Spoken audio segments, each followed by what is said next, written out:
Formal nang inihalal bilang Senate President si Senator Win Gatchalian. Nangyari yan sa sinagawang special session ngayong araw. Live mula sa Senado, nangunguna sa balita si News 5 Senate Correspondent Mayan Los Bañas. Mayan, paano nakabuo ng sapat na numero ang Gatchalian Block? Jiggy, tuluyan na kasing kumalas sa Cayetano Block si Senator Joel Villanueva at umanib dito sa Gatchalian Block para makabuo ng mayorya.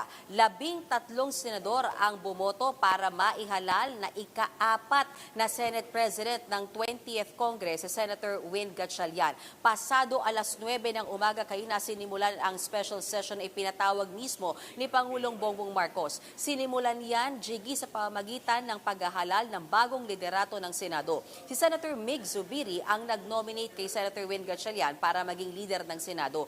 Unanimous ang nakuhang boto ni Senator Win Gatchalian, kaya agad siyang umakyat sa rostrum at nag-take ng oath o nanumpa, kasama niya sa kanyang panunumpa ang kanyang nanay at ang kanyang pamangkin. At si Senator Tito Soto na tumatayong Senate President pro tempore ang nagpasumpa sa kanya. Balikan natin yung nangyaring botohan at panunumpa ni Senator Win Gatchalian bilang Senate President. Panoorin natin ito, Jiggy.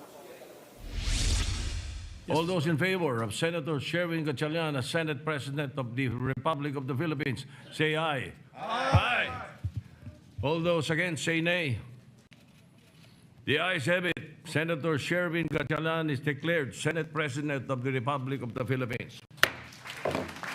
The vote, having a quorum, is unanimous. Do hereby solemnly swear Do hereby solemnly swear that I will well and faithfully discharge that I will well and faithfully discharge to the best of my ability to the best of my ability the duties of my present the position, duties of my present position, that I will support and defend the Constitution of the Philippines, the Constitution of the Philippines, that I will obey the laws, legal orders, and decrees that I will obey the laws, legal orders, and decrees promulgated by the duly constituted authorities. promulgated by the duly constituted authorities.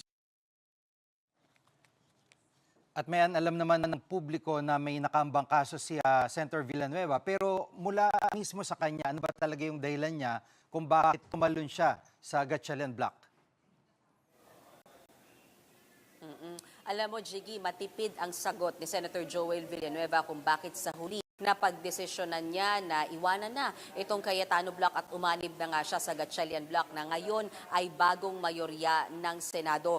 At alam naman natin, si Senator Joel Villanueva ang sumelyo doon sa 13 na kailangang boto para makapaghalal na sa wakas ng bagong liderato ng Senado dahil for a few weeks ay yan yung nagiging contention dito na acting Senate President si Senator Win Gatchalian, pero ang nag-elect sa kanya 12 lang. Yun yung kine-question ng minority block o nung bloke nila Senator Alan Cayetano. So at least ngayon malinaw na 13 na. Narito yung bahagi ng ating interview kay Senator Joel Villanueva at yung sagot niya sa ating mga tanong. Pakinggan natin at panoorin natin ito, Jiggy. Sir, what made you decide, sir, na Trabaho tayo. So, saksi naman kayo dun sa nangyayari sa floor. That's all we want. That's all we want. yun yung naging dahilan, sir, kaya kayo We wanted to work. We wanted to accomplish something. We wanted to do something. At Mayan, anong pahayag ng kampo ni Senator Peter Cayetano sa pagbaligtad ni Villanueva? Bago pa nagsimula, Jiggy, kanina yung special session kaninang 9 a.m., naglabas na agad ng statement si Senator Alan Peter Cayetano kung saan sinabi niya nagkausap na sila ni Senator Joel Villanueva at mukhang ang nakabuo na ng 13 para magpalit ng liderato. Bagay na hindi naman daw niya hahadlangan. At ang dagdag nga ni Senator Cayetano na yung titulo temporary lang yan, pero nananatili daw yung kanyang pakikipaglaban para sa katotohanan. At sa huling araw ay bababa man siya bilang isang Senate President pero mananatili daw siyang isang PS o public servant. Chigi. At dumalo pa ba sa special session yung Cayetano Block at ano naging reaksyon naman nila sa pagkakahalal kay Senator Gatchalian bilang bagong Senate President?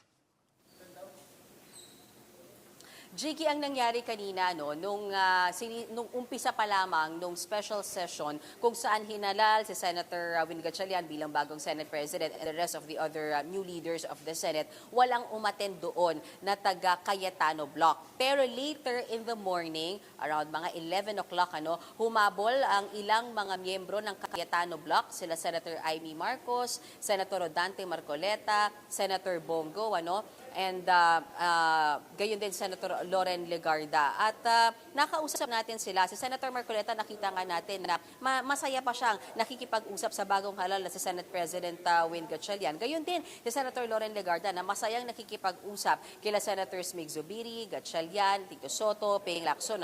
At nagpaabot nga si Senator Legarda ng pagbati sa bagong liderato at anya ay tanggap naman daw nila ng kanilang bloke kasama ng araw si Senator Alan Cayetano dahil ang sinasabi ni Senator Loren Legarda, 13 na ito, legit na ito, kaya hindi na questionable para sa kanila yung pagkaka-elect kay Senator Win Gatchalian bilang leader ng Senado. Habang si Senator Amy Marcos naman ay sinabing gusto lang naman nilang magbalik trabaho at ay hindi naman daw sila yung nanggugulo. Habang si Senator Bongo naman, ang sinasabi, sana matapos na itong gulong ito nangyayari sa Senado, ilang weeks na rin talaga, Jigit, nakakapagod na.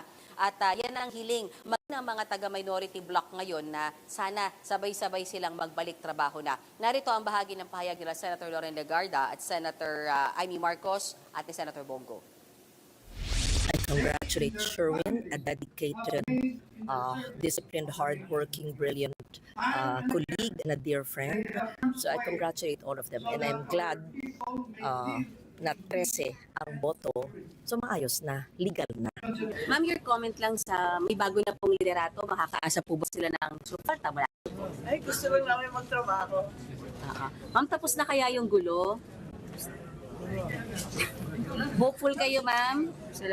Hindi naman kami ng gulo eh. Hopefully, sana tapos na yung gulo, makapagtrabaho na tayo, makapagserbisyo na tayo. Ang nasa sakripisyo po, ang serbisyo sa ating mga kababayan.